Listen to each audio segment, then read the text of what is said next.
3 अन्य राज्यों में प्रचंड जनादेश के साथ बीजेपी की सरकार के मायने आखिर क्या है, किस तरह से चला है मोदी में मैजिक, क्या है उसकी वजह, ये सब इस 1 घंटे में हम आपको बताएंगे। और ये भी बताएंगे कि क्या राज्यों के चुनाव और जो केंद्र का 2024 का चुनाव होना है, यूपी और दिल्ली का लोकसभा के चुनाव का कोई कनेक्शन है।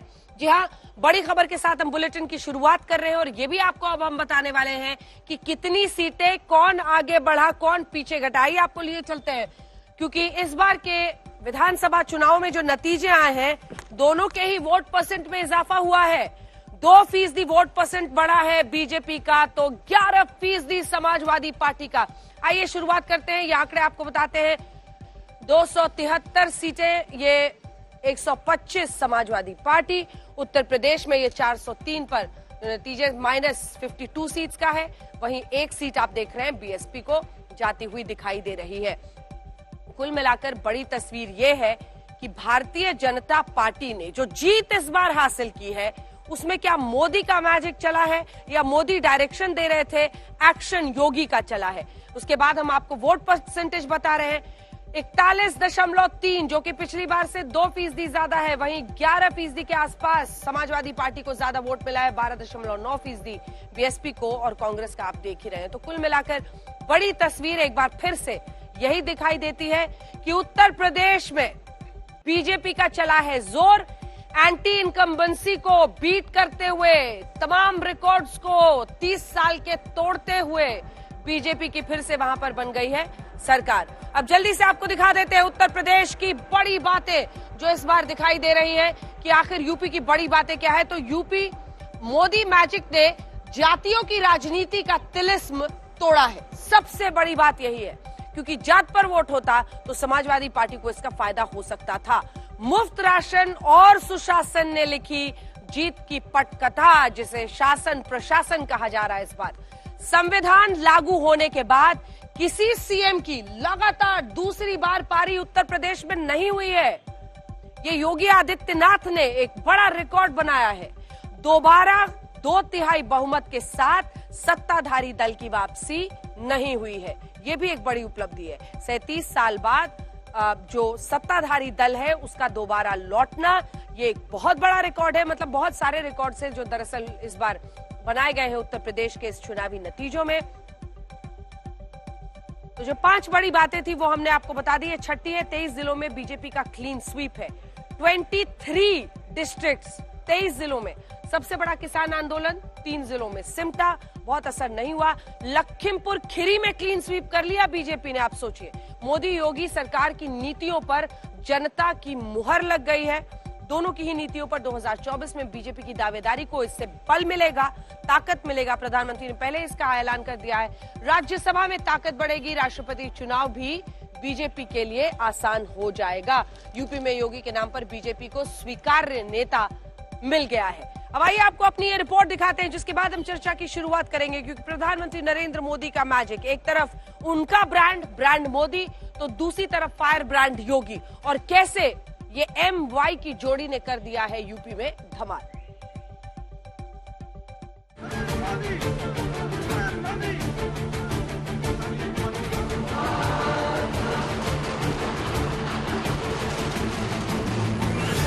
उत्तर प्रदेश में ऐतिहासिक जीत के बाद ये है गुजरात में प्रधानमंत्री नरेंद्र मोदी का रोड शो। वही रोड शो जिसे गुजरात चुनाव के रास्ते अब 2024 का रोड मैप माना जा रहा है। सवाल यही है कि क्या मोदी के विजय रथ को 2024 में रोक पाना विपक्ष के लिए मुश्किल है। मैं मानता हूं इस बार भी ये ज्ञानी जरूर कहने की हिम्मत करेंगे कि 2022 के नतीजों ने 2024 के नतीजे तय कर दिए हैं। मोदी ने उत्तर प्रदेश में मिली प्रचंड जीत के बाद यही व्याख्या की। इसी व्याख्या से पहले पंजाब में चमत्कारी जीत से गदगद आम आदमी पार्टी ने 2024 की सियासी बिसात बिछा दी। मेरा अपना मानना है कि आने वाले समय में आम आदमी पार्टी कांग्रेस की राष्ट्रीय और स्वाभाविक विकल्प बनेगी, यानी कि नेशनल और नेचुरल ऑल्टरनेटिव बन के उभरेगी। राष्ट्रीय परिदृश्य में आम आदमी पार्टी खुद को कांग्रेस के विकल्प के तौर पर प्रस्तुत कर रही है। वहीं ममता बनर्जी बिना कांग्रेस को साथ लिए 2024 का प्लान बना चुकी है। 26 में कौन सरकार आएगा उसका ठीक ही नहीं हुआ है। उसका जन्म साल बढ़ने के लिए अभी से तैयार कर दिया है। ये अचानक इम्प्रैक्टिकल है। सियासी बयानबाजी के बीच राजनीतिक रणनीतिकार प्रशांत किशोर का 2024 पर बड़ा बयान आया। देश के लिए लड़ाई 2024 में लड़ी जाएगी और तभी नतीजे आएंगे, इन विधानसभा चुनाव में नहीं। साहेब ये जानते हैं, इसीलिए राज्य के परिणामों के जरिए विपक्ष के खिलाफ एक मनोवैज्ञानिक धारणा बनाने की चाल चल रहे हैं। इस झूठी कथा में मत फंसें और इसका हिस्सा न बने। प्रशांत किशोर का कहना है कि चुनावी आंकड़े यही बताते हैं कि विधानसभा में मिली जीत किसी पार्टी के लिए लोकसभा जीतने की गारंटी नहीं। तो क्या टीएमसी और आप के रूप में राष्ट्रीय स्तर पर उभर रहा गैर कांग्रेसी मोर्चा 2024 में मोदी की राह में रोड़ा अटका सकता है? आज तक ब्यूरो। तो 3 खास मेहमान हमारे साथ यहाँ पर मौजूद हैं जिनके साथ हम चर्चा करेंगे। सबसे पहले आपका परिचय उनसे करा दें। हमारे साथ विजय त्रिवेदी जी, वरिष्ठ पत्रकार लगातार बने हुए, जिनसे हम चर्चा कर रहे हैं। शरद प्रधान जी हमारे साथ जुड़े हुए हैं, वरिष्ठ पत्रकार। आरएसएस के जानकार के तौर पर संगीत रागी जी आज यहाँ पर अवतरित हुए हैं और आज उनसे चर्चा होगी इस बात पर। ये क्या मामला है, ये जो 22 को 24 से जोड़ा जा रहा है सीधा कनेक्शन, ये कौन सा आप लोगों ने लाइन बिछाया है? वरना देखिए ना आप, एमपी, छत्तीसगढ़, राजस्थान, तीनों राज्यों में लोकसभा के पहले चुनाव होते हैं, कभी इधर जाता है कभी उधर जाता है, लेकिन 14-19 आप लोग जीत रहे हैं। पीएम ने बोला है कल। देखिए अंजना जी 2024 से पहले आपके पास एक विपक्ष का नेता आप मुझे बता दीजिए, हाँ। जिसकी क्रेडिबिलिटी ऑल इंडिया स्तर पर एस्टेब्लिश्ड हो। एक नेता है क्या? कोई ऐसा व्यक्ति है जिसको स्वीकार सब कोई करने के लिए तैयार है? अभी आप देखिए 3 बड़े प्लेयर निकल करके आए हैं। एक ममता बनर्जी, राहुल गांधी का तो शाश्वत दावा है गांधी परिवार का कांग्रेस की तरफ से, और एक नए छत्र उभर करके आए हैं अरविंद केजरीवाल। इन तीनों की महत्वाकांक्षाएं जो हैं वो प्रधानमंत्री की। अब आप इन तीनों में से मुझे बताइए कि नरेंद्र मोदी के लिए जब आप प्रधानमंत्री के लिए चुनाव करने जाते हैं, तो आप ये भी एक तय करने के जाते हैं कि राष्ट्रीय व्यक्तित्व, राष्ट्रीय छवि कैसी है। क्या इनमें तीनों की कोई ऐसी चीजें हैं तो जो आप कह रहे हैं कि कोई अल्टरनेटिव ही नहीं है जनता के पास? क्या बता रहे हैं? मैं बता रहा हूँ, बिल्कुल अल्टरनेटिव नहीं है। मैं इसके लिए अल्टरनेटिव मैं और भी साथ साथ जोड़ रहा हूँ। किसी भी विपक्ष के बाद आपको जीतने के लिए एक तो आपको एक आइडियोलॉजी चाहिए, एक नया राजनीतिक विचार चाहिए, साथ साथ संगठन चाहिए। आप मुझे बता दीजिए कि किस पार्टी के पास ऐसा है जो है, किसी पार्टी के पास है? और अखिलेश ही वो कह रहे हैं, लेकिन ममता बनर्जी भी है जो चुनौती दे रही है। थोड़ा सा प्रोफेसर साहब हैं संगीत जी, तो मैं ये कह रहा हूँ कि 1977 को याद कीजिए, 1989 को याद कीजिए, 2004 को याद कीजिए। तीनों बार टीना फैक्टर की बात की गई। तीनों बार कोई 77 में कोई ऑर्गेनाइजेशन, कोई पार्टी नहीं थी। 1989 में भी कोई ऑर्गेनाइजेशन पार्टी नहीं थी, और 415 सीटें थी राजीव गांधी के पास। आप याद रखिएगा, अभी आपके पास 303 है। 415। और जब जनता चुनाव हराने के लिए आती है तो वो सामने टीना फैक्टर नहीं देखती है, फिर वो नहीं देखती है, फिर वो हराने के लिए। लेकिन क्या बीजेपी ने उस रवाज को तोड़ा है? क्योंकि यहाँ पर जिताने के लिए अगर जनता वोट कर रही है। शरद प्रधान जी, के बारे में शरद प्रधान जी, क्या ये वैलिड पॉइंट नहीं है? मतलब इसकी कल्पना नहीं की जा सकती थी। प्रो इनकम्बेंसी, गोवा में अपनी सीट्स बढ़ा रहे हैं सर।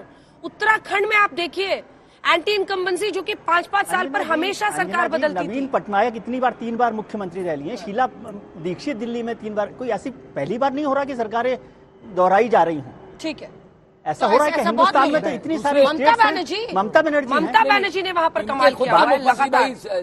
शिवराज सिंह चौहान है, रमन सिंह हो, 3 टर्म्स करे, ऐसा नहीं। लेकिन नरेंद्र मोदी का देखिए, अकाली मोदी का व्यक्तित्व, इसमें कोई शक नहीं है कि आज की डेट में जो इन्होंने कहा कि आज की डेट में कोई ऐसा पैरेलल नेता नहीं है जिसकी राष्ट्रीय पैन इंडिया इमेज हो, तो वो एडवांटेज इनको बहुत बड़ा है। लेकिन फिर विजय की वाली बात है कि जब जनता इसके लिए कौन जिम्मेदार है? अगर नहीं है इसके लिए तो ऑपोजिशन जिम्मेदार है, और सबसे ज्यादा कांग्रेस जिम्मेदार है इसके लिए। कांग्रेस ने जो है अपने आप, मैंने बताया कि सेल्फ डिस्ट्रक्शन। खबर आ रही है G23 की बैठक हुई है, गुलाम नबी आजाद और जितने नेता हैं, बड़ा जोक है। अब वो जोक है, लेकिन कम से कम एक आवाज तो उठा रहे। वो पार्टी के अंदर बदलाव की बात तो कर रहे हैं, वरना ऐसी हिम्मत कैसे चर्निंग हो दिखाएंगे? सकती है, उससे नहीं, चर्निंग अगर हो बोल सकती रहे हैं तब तो अच्छी बात है, नहीं तो वो तो सिवाय वो कह रहे हैं कि चाटुकारिता आप के और कुछ अध्यक्ष नहीं को करते। लेकर चुनाव लीजिए, कब तक कार्यकारी अध्यक्ष चलेगा कांग्रेस में? देखिए अंजना जी, कांग्रेस के अंदर जो सिंगल पार्टी डोमिनेंस, एक सेकेंड, एक बात है जो मुझे लगता है कहना बहुत जरूरी है। सिंगल पार्टी डोमिनेंस किसी भी देश के लिए लोकतंत्र अच्छी बात नहीं होती है लोकतंत्र में, और इसकी जवाबदेही विपक्ष की होती है कि वो मजबूती दे, पैन इंडिया एक बड़ा नेता खड़ा करे जो चुनौती दे सके, तभी चुनाव में दम आता है। जल्दी से बात। देखिए, कांग्रेस के लिए मुझे एक ही सिम्टम ध्यान में आता है। क्या? वो एक ऑटो इम्यून डिजीज होता है जिसमें सेल जो है वो अपने ही बॉडी को मारना शुरू कर देता है। गांधी परिवार में आप देखिए, मुझे लगता है गांधी पर नेहरू परिवार जो है आज के दिन में ऑटो इम्यून डिजीज का वो सिंड्रोम के बन करके कांग्रेस पार्टी के लिए खड़ा हो गया है। मनीष तिवारी और कपिल सिब्बल मिले गुलाम नबी आजाद से, ये खबर चल रही है। गुलाम नबी आजाद के घर पर ये मुलाकात हो रही है और कोशिश है कि आप नया अध्यक्ष चुने, और वो आपात सत्र बुलाने की मांग कर रहे हैं एआईसीसी। नहीं, ये एक बड़ा डेवलपमेंट है साहब, एक बड़ा डेवलपमेंट है, इसको आप इग्नोर नहीं कर सकते। एक बड़ा डेवलपमेंट अगर उनके यहाँ कोई अच्छी चीज हो रही है तो आपको बुरा क्यों लग रहा है? नहीं, बीजेपी में अभी ऐसा नहीं हो सकता। नहीं, बीजेपी में कोई एफर्ट तो हो रहा है ना, आप बीजेपी में नहीं हो सकता। शरद जी, ऐसा है ना कि आप लोगों के या बहुत सारे ऐसे लोग हैं जिनकी इच्छा है, और हर लोकतांत्रिक मन की यही इच्छा होगी कि कांग्रेस एक बेहतर विकल्प दे सके। लेकिन क्या आपको लगता है कि कांग्रेस के पास कोई वैचारिक अधिष्ठान ऐसा बच गया है? क्या कांग्रेस के पास ऐसा कोई नैरेटिव विमर्श बच गया है जिसके आधार पर कांग्रेस के साथ लोग खड़े होने के लिए तैयार है? मुझे आप एक कारण बता दीजिए जो कांग्रेस के पास। देखिए, जो 77 और 89 की बात इन्होंने कही, मैं उसका जवाब देना चाहता हूं। 77 में मत भूलिए कि जेपी थे, लोकनायक जयप्रकाश थे। 89 का मूवमेंट जो है, ये मत भूलिए, ये दोनों मूवमेंट खड़े हुए किसके थे? अखिल भारतीय विद्यार्थी परिषद और राष्ट्रीय सेवक संघ का एक बहुत बड़ा भूमिका थी। सुन लीजिए मेरी बात, सुन लीजिए। नहीं, विश्वनाथ प्रताप सिंह बाद में इमर्ज किए। स्ट्रक्चर कहां से आया था? मजबूरी में इमर्ज किए। मैंने कहा 89 में विश्वनाथ प्रताप सिंह को बहुत बड़ी ताकतें खड़े करने वाले में से वो भी ताकतें थी जिनका विरोध करने के लिए लोग खड़े रहते हैं।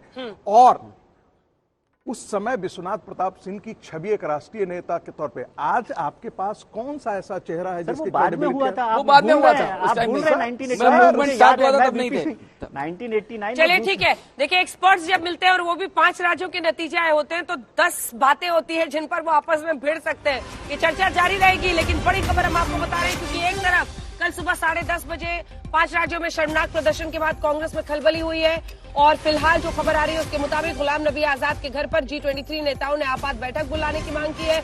वो कह रहे हैं एआईसीसी की आपात सत्र का आह्वान किया जाए, आप फुल टाइम अध्यक्ष जल्दी से चुनिए, पार्टी को एक ऐसी स्थिति में लाइए।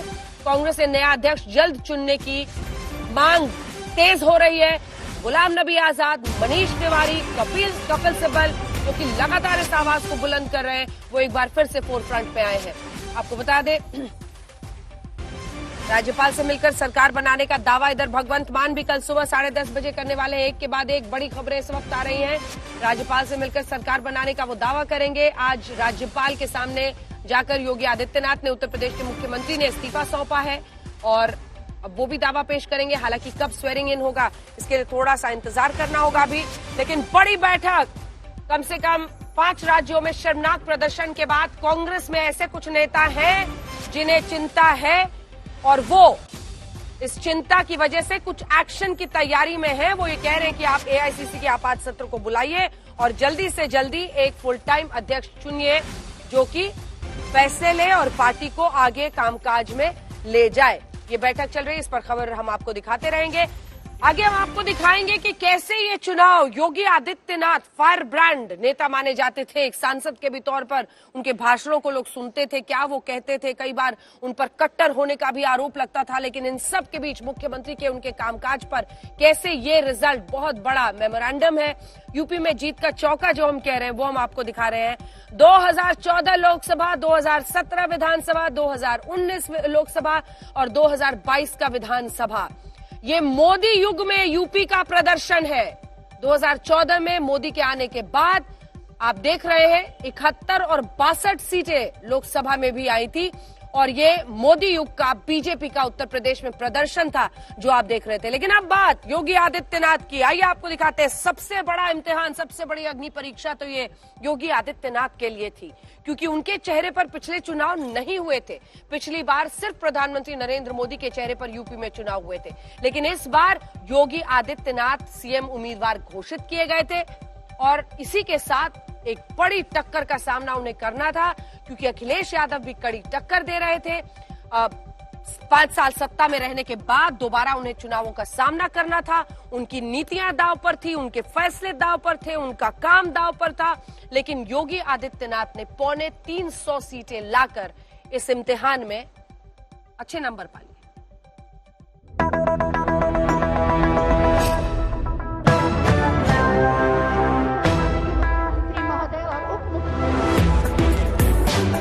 योगी आदित्यनाथ देश के सबसे बड़े सूबे में भारतीय जनता पार्टी को मिली ऐतिहासिक जीत के नायक हैं। योगी ने वो कर दिखाया जो उत्तर प्रदेश की राजनीति में पहले कभी नहीं हुआ। सरल शब्दों में समझें तो यूपी की प्रचंड जीत ने साबित कर दिया कि योगी अपनी पार्टी के साथ साथ यूपी के लिए उपयोगी है। जनता जनार्दन ने जातिवाद, परिवारवाद, वंशवाद की राजनीति को पूरी तरह तिलांजलि देते हुए 2022 में भी भारतीय जनता पार्टी को प्रचंड बहुमत के साथ विजय श्री उपलब्ध कराई है। मोदी और योगी की ये तस्वीर आपको दोनों नेताओं के बीच बॉन्डिंग के बारे में बताती है। ये वही दमदार जोड़ी है जिसका जलवा आज दुनिया देख रही है। नरेंद्र मोदी ने चुनावी अभियान के दौरान ही एक नारा दिया। जनता ने उसी नारे पर अपने जनादेश की मुहर लगा दी। यूपी की हर बहन बेटी कह रही है, यूपी के लिए योगी उपयोगी है। दरअसल योगी को लेकर नरेंद्र मोदी फुल कॉन्फिडेंट हैं, तो उसकी वजह योगी का हार्डवर्क है। योगी ने लॉ एंड ऑर्डर का नया मॉडल देश को दिया। माफियाओं और गुंडों के खिलाफ बुलडोजर अभियान चलाकर कानून का इकबाल प्रदेश में कायम किया। योगी की वर्किंग स्टाइल ने उन्हें पार्टी के अंदर और पार्टी के बाहर लोकप्रिय बना दिया।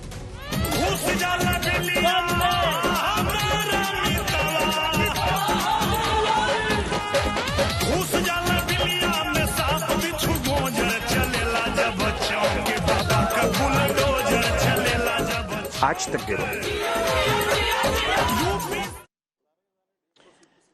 तो योगी आदित्यनाथ के लिए भी उनके 5 साल के काम के लिए एक बड़ा इम्तिहान था, वो उसमें पास हुए हैं। बुलडोजर बाबा होली खूब खेली गई है। पहले बुलडोजर बाबा की जीत इसे लखनऊ की सड़कों पर लोग बता रहे थे, लेकिन अब आइए जल्दी से आपको अन्य पार्टियों का प्रदर्शन दिखा देते हैं। देखिए, लोकतंत्र में ये कहा जाता है कि तमाम पार्टियों का प्रदर्शन कैसा रहता है, इन सबका असर होता है। ये जब आप देखते हैं, ये देखिए डेटा, ये हम आपको दिखा रहे हैं 2012, 17 और 22 में। ये तीनों हम अखिलेश यादव का, 12 में तो उनकी सरकार बनी थी, 47 सीटें इनको पिछली बार आई, लेकिन इस बार परफॉर्मेंस अच्छी रही अखिलेश यादव की। 111 सीट वो वापस ला पाए हैं। हाँ, वो सरकार बनाने से बहुत दूर इस बार भी रह गए, लेकिन उनकी परफॉर्मेंस में बेहतरी हुई है। अब आपको बीएसपी और कांग्रेस दोनों की परफॉर्मेंस तीनों ही साल की दिखा देंगे। बीएसपी का आप देखिए, 80 पर थे, अखिलेश की उस वक्त सरकार बनी, फिर वो 19 पर सिमट गए थे पिछली बार, और इस बार तो हालत क्या कही जाए। एक सीट अगर आ रही है तो आप समझ सकते हैं कि क्या हालत हो गई है। ये एक सीट पर बीएसपी समटती हुई दिख रही है। अब आपको जल्दी से जरा कांग्रेस पार्टी का दिखा देते हैं कि कांग्रेस पार्टी का क्या हाल है। हम आपको पिछले 3 चुनावों की तस्वीर दिखा रहे हैं ताकि आप समझ पाएं कि क्या वहां पर हाल है। अब चलिए, कांग्रेस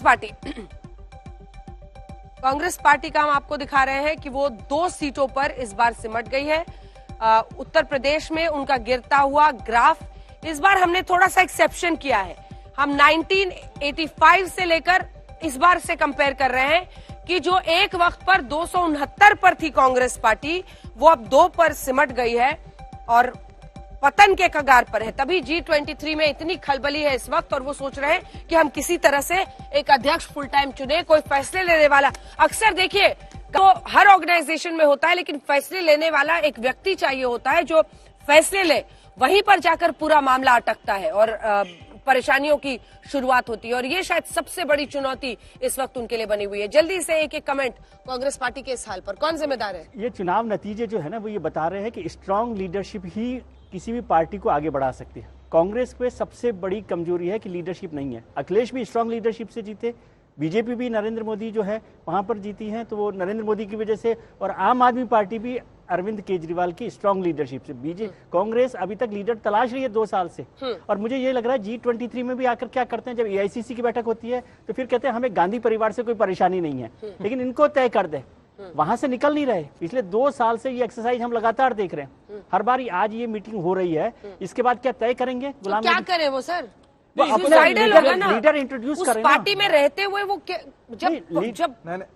जब शीर्ष नेता ही वही है। चैलेंज करना पड़ेगा ना। जितिन प्रसाद ने चैलेंज किया था एक बार, कुछ तो हो, कोई चैलेंज करने वाला तो हो। तो फिर तो आपको बाहर का रास्ता खोजना पड़ेगा ना। फिर तो आपको जितिन प्रसाद जैसे निकले, RPN सिंह निकल गए, किसने कल्पना की थी? सचिन सिंधिया निकले, ज्योतिरादित्य सिंधिया निकल गए, जो खास थे सब राहुल गांधी के। इसमें राहुल गांधी जो ये बार बार ये करते हैं कि भाई उनके ऊपर छोड़ दिया, वो कहते हैं कि नहीं मैं अध्यक्ष नहीं बनूंगा और फिर किसी को बनने नहीं देते।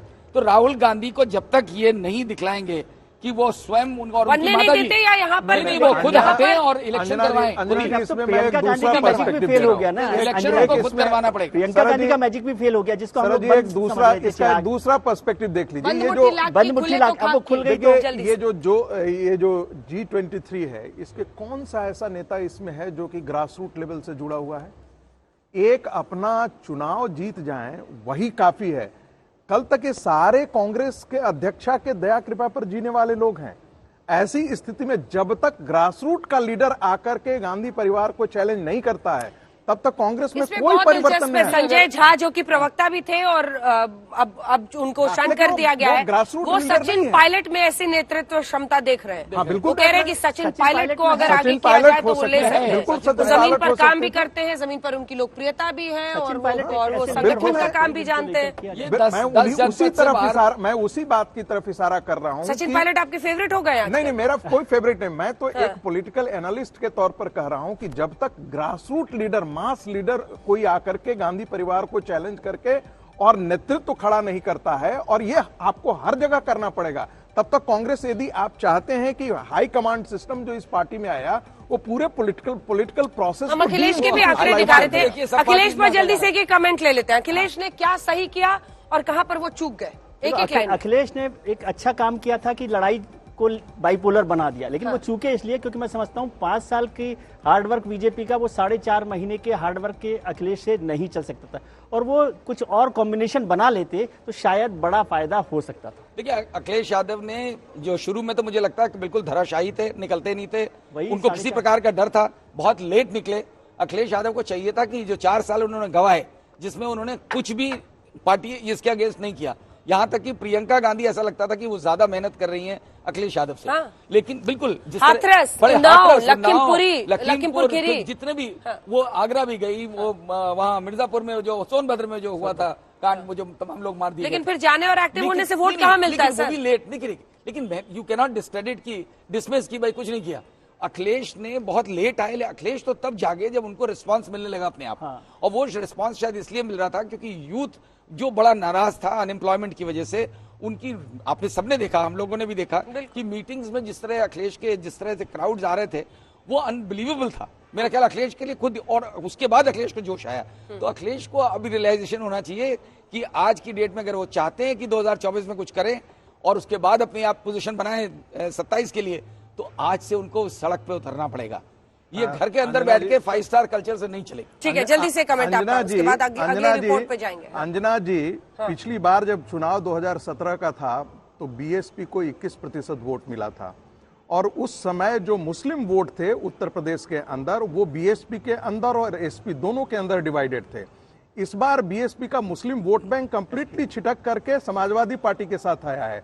तो जो ऑप्टिमम लेवल होता है किसी पार्टी का, माई कॉम्बिनेशन में अखिलेश यादव को मिल चुका है। मैं आपको फिर दोहरा करके ये कह रहा हूं कि अखिलेश यादव का जो सोशल कोएलिशन था, जो ऑप्टिमम लेवल प्राप्त कर चुका है, ये चाहे ये 6 महीना पहले भी करते तो ये कुछ काम नहीं करता। इसी निष्कर्ष पर पहुंचते जहां ये अभी हैं, वो आपको जो आपको मिल रहा है 32% जो आंकड़ा मिल रहा है, वो इसलिए आंकड़ा मिल रहा है क्योंकि मुसलमानों का एन ब्लॉक वोटिंग हुआ है और वो जाकर के समाजवादी पार्टी के साथ हुआ है। तो वो 10% का जो जंप है वोटों में समाजवादी पार्टी में, वो मुस्लिम वोट का जंप है, वो कोई अन्य बाहरी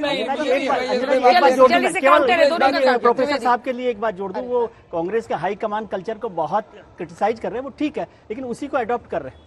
बीजेपी ने तो बिल्कुल बीजेपी वही अडॉप्ट कर, आज नरेंद्र मोदी जी हाईकमान है पार्टी के, वही 1 to 10 पर आ जाएंगे। आपके पार्टी के लोग ही कहते हैं कि 1 to 10 और कोई नहीं है। सुनिए मेरी बात, देखिए वहीं पे शुरू वहीं पे खत्म। देखिए नहीं, डिपेंडेंसी आप छोड़िए कि क्या एक व्यक्ति, एक सेकंड सर, एक व्यक्ति कितनी काबिलियत रखता नहीं रखता वो अलग बात है, लेकिन डिपेंडेंसी पार्टी की हो चुकी है। अंजना जी, अब सोचिए सर, गुजरात में भी उनको पता है कि मेरा सीएम नहीं जिता सकता, मैं तो ब्लेटेंटली बोलती हूँ, जुकाम के लिए भी उनको पता है कि मेरा सीएम गुजरात का नहीं जिता सकता अकेले, मुझे जाना पड़ेगा, और उन्होंने आज से शुरू कर दिया। जुकाम के लिए भी कार्डियोलॉजिस्ट ही चाहिए उनको, हैदराबाद का नगर निगम चुनाव हो तब भी वहाँ ले, ये ठीक है। अंजना जी, जुकाम के लिए भी कार्डियोलॉजिस्ट ही चाहिए, और वो भी टॉप लेवल कार्डियोलॉजिस्ट जिसके पास इलाज है, जो जिसके पास इलाज है, वो जुकाम भी ठीक कर देते हैं। सवाल है कि अंजना जी, ऐसा कार्डियोलॉजिस्ट पार्टी ने खड़ा तो किया, बाकी किसी, सुन लीजिए, वो आपको उत्तराखंड के आंकड़े जल्दी से दिखा रहे हैं। ये उत्तराखंड में देखिए 47 सीटों पर भारतीय जनता पार्टी है, 19 सीट आप देख रहे हैं कांग्रेस पार्टी के पास, 2 सीटें आप देख रहे हैं। देखिए यहाँ पर भी बड़ी तस्वीर यही है कि उत्तराखंड में तो बदलना ही बदलना माना जाता था कि सरकार पलटेगी 5 साल में, और पुष्कर सिंह धामी के खिलाफ लोगों में गुस्सा है कि वो अपनी सीट हार रहे हैं। वहाँ पे भी कांग्रेस कुछ नहीं कर पाई, वहाँ पे भी कांग्रेस कुछ नहीं कर पाई, शर्मनाक है ये बात। तो 19 में वो सिमट गए, नहीं तो वहाँ पर तो जब ऑपोजिशन ही इतना कमजोर हो जाएगा तो ताकत लगाई कांग्रेस, वहाँ तो प्रॉब्लम यही हो गया। देखिए वो लाल कुआं से हार गए, खटीमा से हार गए पुष्कर सिंह धामी। कांग्रेस के लिए एक बात देखिए, और कांग्रेस के लिए एक बात बड़ी मशहूर है कि कांग्रेस को कोई विपक्ष नहीं चाहिए लड़ने के लिए, वो अपने आप में लड़ के मरते हैं। तो ये हम आपको जो दिखा रहे हैं इस वक्त उत्तराखंड में, ये अगर आप पार्टी के नजर से देखें तो कांग्रेस पार्टी के लिए इससे बड़ा कोई भी सदमा नहीं होना चाहिए, क्योंकि कांग्रेस पार्टी ने जो अपनी हालत यहां पर की है, वो कहानी ऐसी ही दिख रही है जैसी आप इस वक्त देख रहे हैं। ये देखिए,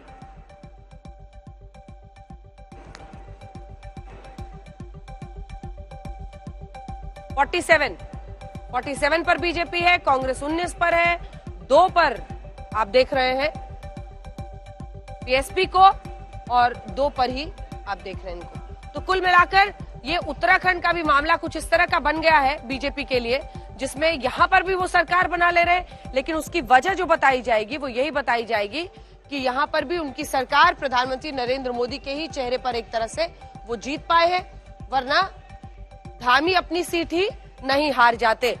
जल्दी से उत्तराखंड पर एक कमेंट ले लेते हैं। देखिए, डिपेंडेंसी कह रही थी ना, धामी साहब सीट नहीं बचा पा रहे हैं। देखिए ठीक है, वो अब ममता बनर्जी भी सीट नहीं बचा पाई थी, लेकिन पार्टी को तो जिता दिया ना। वहां आप उस समय ममता बनर्जी को क्रेडिट दे रहे थे, धामी जी की वजह से उत्तराखंड, मैं नहीं कह रहा, ठीक है, उनको एक नब्ज मिला है, थोड़ा सा मौका मिला उनको बोलने दीजिए। हाँ, ठीक, इसमें कोई दो राय नहीं है, किसी को गलतफहमी नहीं होनी चाहिए।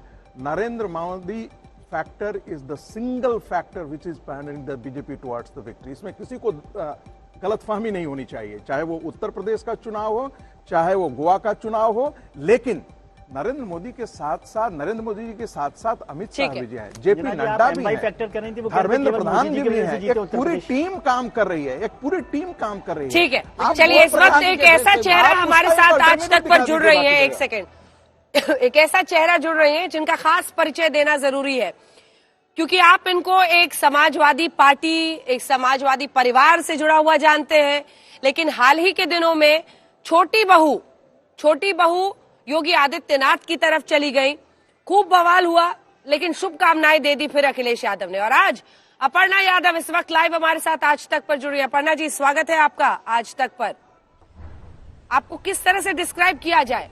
जी प्रणाम। जी अंजना जी प्रणाम। जी घर में बगावत घर में बगावत करने वाली छोटी बहू, या फिर योगी आदित्यनाथ की अब बहुत प्यारी बहन, अब आपका रोल कहां पर फिट बैठ रहा है पॉलिटिक्स में, अपर्णा जी, ये सब जानना चाहेंगे। मैं यही समझती हूँ कि देखिए, मैंने राष्ट्रवाद के लिए भारतीय जनता पार्टी को चुना है और मैं अपने शीर्ष नेतृत्व का बहुत तहे दिल से धन्यवाद देना चाहती हूँ। आदरणीय महाराज जी के आशीर्वाद के लिए मैं उनको बहुत धन्यवाद देना चाहती हूँ और मैं यही कहूंगी कि हम लोगों ने बहुत मेहनत करी है और ये जीत जो है, इस जीत का सेहरा हर कार्यकर्ता, मोदी जी का मूल मंत्र सबका साथ विकास और सबका प्रयास ये है। तो मुझे लगता है कि बीजेपी से ही अब आप एसोसिएट करें तो मुझे ज्यादा अच्छा रहेगा। जी तो जी। ये अखिलेश यादव चुनौती दे रहे थे कि वो इस बार सरकार बनाएंगे, हवा उनकी तरफ है, लेकिन ये आपका इतने कम अनुभव में धारा और विचारधारा दोनों समझ लेना, भांप लेना और उस हिसाब से फैसला ले लेना, ये कैसे किया आपने? मुझे लगता है ये हमारे संस्कार रहे हैं और भगवान की कृपा कह लीजिए, बाकी जितने बड़े हैं उनकी मुझे लगता है आशीर्वाद कह लीजिए जो फलीभूत हुआ। और जिस तरह से मुझे ये लगता था हमेशा से ही, क्योंकि देखिए आप भी एक महिला हैं, मैं भी एक महिला हूँ और मैंने ग्रास रूट लेवल पर बहुत काम किया है, करती रहूंगी। मैंने हमेशा यही पाया है कि जननी का विचार जिस तरह बनता है उस तरफ समाज का विचार बनता है। तो मैंने हमेशा से पाया कि लोग किस चीज से खुश हैं और किस चीज से नाखुश हैं। भारतीय जनता पार्टी से सभी महिलाएं बहुत खुश थीं और महिलाओं का वोट परसेंटेज भी बढ़ा। कई जगह पे हमने ये भी देखा कि महिलाओं को वोट नहीं करने दिया जा रहा था, उनको रोका जा रहा था। तो ऐसी भी जगह पे आए, पर बीजेपी के साथ पूरी महिला मतलब पूरी महिला जितनी उत्तर प्रदेश की हैं, देश की हैं, सब लोग बहुत जुझारू रूप से लगी रहीं और उनको सुव्यवस्था, उनको सुरक्षा चाहिए। देखिए, महिला वोटर जो होती है उसको सुरक्षा और सुव्यवस्था चाहिए। ठीक है, अखिलेश बहुत ज्यादा पॉलिटिक्स से लेना देना नहीं होता है महिलाओं का। अखिलेश जी क्यों हारे अपर्णा जी? वो बता पाएंगे कि वो क्यों हारे। मुझे तो अपने बारे में पता है कि हमारी भारतीय जनता पार्टी क्यों जीती। मैं तो यही कहूंगी कि भारतीय जनता पार्टी राष्ट्रवाद के नाम को आगे लेकर के चली है। राष्ट्रवाद से जुड़े हुए जितने काम हैं, चाहे प्रधानमंत्री जी का स्वच्छ भारत मिशन हो, चाहे उन्होंने महिलाओं के लिए शौचालय बनवाने का काम किया हो, उज्ज्वला योजना हो, गरीब से गरीब व्यक्ति को उन्होंने, जो पंडित दीनदयाल उपाध्याय जी की एक ये थ्योरी थी कि अंत्योदय पथ के अंतिम पंक्ति के व्यक्ति को जो है लाभान्वित कराना सरकार की पॉलिसी से, ये उन्होंने काम किया है। तो हर व्यक्ति, हर गरीब आदमी के सर पे एक पक्की छत, ये बहुत बड़ा काम हुआ। और आदरणीय महाराज जी ने, जहां तक है, योगी जी ने कभी भी किसी भी जात पात के आधार पर भेदभाव नहीं किया, किसी भी मजहब धर्म के नाम पर भेदभाव नहीं किया। 4.5 लाख युवाओं को पिछली सरकार में देखा गया कि युवाओं को रोजगार मिला जो बेरोजगार थे। तो बिना किसी अनसेड कंडीशन के मेरिट के आधार पर इन लोगों को नौकरी दी गई, ये बहुत बड़ा रीजन था। ठीक है, ये बताइए कि आप चुनाव क्यों नहीं लड़ी? जी, पिछली बार के अनुभव की वजह से चुनाव क्यों नहीं लड़ी? टिकट नहीं मिला आपको? योगी जी चाह लेते तो आपको तो टिकट मिल जाता। मैंने अपना डिसीजन देखिए, मैंने शीर्ष नेतृत्व पर छोड़ दिया था और मैंने ज्वाइन करी थी। मैं चाहती हूं कि मेरे काम के आधार पर मुझे जो भी कुछ मिले, प्राप्त हो। मैं अपना ये नहीं चाहती हूं कि एक महिला अपना इस तरह से पार्टी छोड़ करके आई तो उसको काम के आधार पर ना दे करके बस उसको ये देख करके दे दिया जाए टिकट। तो मैंने ये सोचा, मैंने कोई डिमांड नहीं करी, मुझे सिर्फ राष्ट्र आराधना के लिए आगे जाना था। और मुझे आदरणीय मोदी जी और यशस्वी मुख्यमंत्री श्री योगी जी के साथ मुझे ये लगा कि मुझे अपना जीवन समर्पण करके मुझे जो है उत्तर प्रदेश की जनता के लिए काम करना चाहिए, या फिर सेवा मेरा भाव रहा है और सेवा ही करती रहूंगी मैं जी। या फिर अपर्णा जी, कहीं पर एक ये भाव भी था आपके मन में कि समाजवादी पार्टी में रहते हुए अखिलेश यादव के आपको वो सम्मान और जगह नहीं मिल रहा था जिसकी आप हकदार थी, छोटी बहू? मैं बस ये कहूंगी कि देखिए, परिवार के विमुख मैं आज भी नहीं हूँ। मेरे सब बड़े हैं, मैं सबका सम्मान करती हूँ पारिवारिक रूप से, पर राष्ट्रवाद के उसके चलते हुए मैं ये समझती हूँ कि हर महिला जो अपने घर को अच्छा करना चाहती होगी वो राष्ट्रवाद के साथ है, वो भारतीय जनता पार्टी की नीतियों के साथ है, वो आदरणीय प्रधानमंत्री के विजन के साथ है, आदरणीय मुख्यमंत्री जी के विजन के साथ है उत्तर प्रदेश के मामले में। ठीक है, एक सवाल त्रिवेदी जी पूछना चाह रहे हैं, पूछ लीजिए। अपर्णा जी, एक सवाल मैं जानना चाहता हूँ कि ये राष्ट्रवाद की डोज का असर आपको बहुत धीमे हुआ। आप 5 साल पहले जब योगी जी मुख्यमंत्री बने थे तो गौशाला ले गई थी अपने साथ, 5 साल लगे। और दूसरा, जब आपने बीजेपी ज्वाइन की तो एक फोटो ट्वीट की जिसमें माननीय नेताजी जो मुलायम सिंह जी यादव है उनका आशीर्वाद लेते हुए, तो क्या मैं ये समझूं कि मुलायम सिंह जी के आशीर्वाद से आप बीजेपी में आई हैं? त्रिवेदी जी, देखिए, कोई भी बच्चा घर का कोई भी काम अच्छा करता है तो हमारे भारत के संस्कार हैं कि हमें बड़ों से आशीर्वाद लेकर के आगे बढ़ना चाहिए। इस क्रम में मैंने जो है आदरणीय नेताजी का आशीर्वाद लिया। और जहां तक राष्ट्रवाद की बात है, मैं पहले भी आदरणीय प्रधानमंत्री जी की तारीफ करती थी, आदरणीय मुख्यमंत्री जी के कामों की तारीफ करती थी। तो ये मुझे लगता है एक बहुत समय से मेरे अंदर मंथन चल रहा था और मुझे लगा कि ये सही टाइम है। और मैंने ये भी सोचा त्रिवेदी जी कि अगर मैं ज्यादा टिकट के लिए बोलूं, कहीं लोग ये ना सोचने लगे कि भारतीय जनता पार्टी में सिर्फ टिकट तक की राजनीति करने आई है अपर्णा यादव जी। तो मैं एक मिशन के उस पे आई हूँ, मैं राष्ट्रवाद के साथ हूँ और राष्ट्र के लिए मैं अपना जीवन समर्पित करके भारतीय जनता पार्टी के साथ आगे बढ़ रही हूँ जी। अच्छा, ये भी बताइए, आपके इस फैसले में पूरा परिवार, आपके पति चूंकि वो अखिलेश के भाई हुए, उनका भी इसमें साथ था, सबका मिलजुल कर फैसला था? देखिए, मैं एक महिला हूँ, स्वतंत्र हूँ और हमारा देश एक लोकतांत्रिक देश है, फंडामेंटल राइट्स हैं हम सबके। तो आई डोंट थिंक मुझे किसी से परमिशन लेने की आवश्यकता थी, ये मेरा स्वयं का निर्णय था और अब सब मेरे साथी हैं जी। छोटी बहू की धमक तो दिखाई दे रही है, लेकिन अब छोटी बहू क्या रोल लेती है ये इंटरेस्टिंग होगा। अपर्णा जी, क्या इस पर कोई चर्चा हुई है अभी तक योगी जी से? अब तो उनकी सरकार ही बन गई है। हाँ? ये अंजना जी आप खुद स्वयं कर लीजिएगा महाराज जी से। मैं जो भी शीर्ष नेतृत्व मेरे लिए तय करेगा मैं उसके लिए तैयार हूँ जी। बट आप चाह रही होंगी कि एक भूमिका आपको मिले, बोला चुनाव में एक भूमिका तो आपको मिले, क्योंकि आप उसकी काबिलियत रखते। देखिए, चुनाव जैसे ही मैंने पार्टी ज्वाइन करी, चुनाव हमारे सर पे था। मुझे जहां जहां पार्टी ने भेजा, जिस डिस्ट्रिक्ट पे भेजा, जहां जहां प्रचार प्रसार के कार्यक्रम के लिए भेजा, जनसंवाद करने के लिए भेजा, डोर टू डोर कैंपेन के लिए भेजा, मैं वहां सब जगह उपस्थित थी। मैं सबसे मिली, सबके जनाधार जुटाया मैंने, जितना मैं कर सकती थी यथा क्षमता। और जो भी पार्टी का नेतृत्व कहेगा मैं उसके लिए तैयार हूँ। तो ये तो पार्टी का नेतृत्व तय करेगा जी। जब महाराज जी तय करेंगे और भी शीर्ष नेतृत्व के सब तमाम लीडर्स हैं जी। जब आप पार्टी ज्वाइन कर रही थी बीजेपी, तो बहुत लोगों ने सोशल मीडिया कई जगहों पर बहुत ट्रोल करने की कोशिश की। बिष्ट यादव नहीं, बिष्ट है, बहन है उनकी। आज कुछ जवाब ऐसे लोगों को आप देना चाहेंगी? पूरा देश आपको सुन रहा है। मैं बस इतनी बात कहूंगी कि महिला को ही क्यों टारगेट किया जाता है।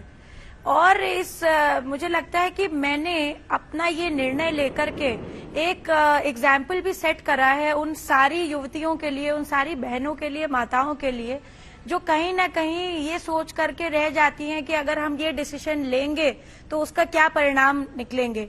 मुझे लगता है राजनीति में अगर आप राष्ट्र के साथ आना चाहते हैं तो भारतीय जनता पार्टी सबको ज्वाइन करनी चाहिए, आगे बढ़ना चाहिए और इसके कामों में लगना चाहिए। सिर्फ क्योंकि मुझे लगता है महिला हूं, मुझे लगता है कि सॉफ्ट टारगेट मान लेते लोग महिला को, वो लोग उनपे सवाल नहीं उठाते जिन्होंने परिवार छोड़ करके अपनी पार्टी बना ली, लोग उन पर सवाल नहीं उठाते जिन्होंने जो है कास्ट पॉलिटिक्स करी, लोग उन पर सवाल नहीं करते जिनपे जो धर्मगत राजनीति करते हैं। बस क्योंकि महिला ने अपना एक कुनबा की जो पार्टी थी, परिवारवादी पार्टी थी, उसको छोड़ करके अगर राष्ट्रवादी पार्टी में आ गई तो ये तो देश के उत्थान के लिए, ये तो प्रदेश के उत्थान के लिए। तो मैंने कोई भी निर्णय अपना गलत नहीं करा है। मैं उन सारी बहनों और माताओं को भी आग्रह करूंगी कि कंधे से कंधा मिला करके अपनी उन बहनों का सपोर्ट करें। अब डिम्पल जी से तो नहीं कह रही है ये सब, लाइफ में आगे बढ़ना चाहती हैं। डिम्पल जी से तो नहीं कह रही है ये सब। वो देखिए, वो मेरी जेठानी है, उनको मेरा बहुत प्रणाम है और वो समझदार हैं, वो अपना निर्णय स्वयं ले सकती हैं। जी। कभी अखिलेश जी से आपकी बात हुई इस दौरान, या पहले, या छोड़ने के वक्त, या उसके पहले? मेरी पहले जरूर बात हुई थी उनसे, पर इस बीच मेरी कोई बात नहीं हुई, क्योंकि वो भी चुनाव की प्रक्रिया में बहुत बिजी थे और मैं भी पार्टी के नेतृत्व ने मुझे कहा था जगह जगह जाने के लिए, तो मैं उसमें अपने प्रचार प्रसार में बिजी थी, तो हमारी कोई बैठक नहीं हुई। बस नेताजी से मैं आशीर्वाद लेती रही, समय समय पर उनसे मिलती रही, और मुझे लगता है कि मैं अपने काम में उन्होंने हामी भर दी थी कि आप बीजेपी ज्वाइन कर लें। जी, उन्होंने हामी भर दी थी कि आप बीजेपी जाना चाहती हैं तो ज्वाइन कर लें। वो कह रहे थे कि भाई जिसमें खुश रहो वो करो, जो तुम्हें उचित लग रहा है वो करो। जी। अच्छा, योगी जी में चूंकि अब आप करीब से उनको देख रही हैं, क्या खूबी दिखती है लीडरशिप में, क्या दिखता है उनके योगी में? देखिए, एक तो उनका जो विजन है वो बहुत ही एक मिशन के तहत उनका विजन है। उनका विजन ये नहीं है कि हम अगर ये स्टेप लेंगे तो उसके कोई लोग गलत मायने ना निकालें। और सबसे बड़ी बात है कि उनको लोगों ने बुलडोजर के लिए, उनको लोगों ने माफिया और गुंडे पे जब उन्होंने कार्रवाई करी थी तो बहुत सारी बातें कही थी, बहुत ज्यादा ट्रोल करने की कोशिश करी थी। तो आदरणीय महाराज जी ने, मुझे लगता है, अपना एक एग्जाम्पल सेट करा है।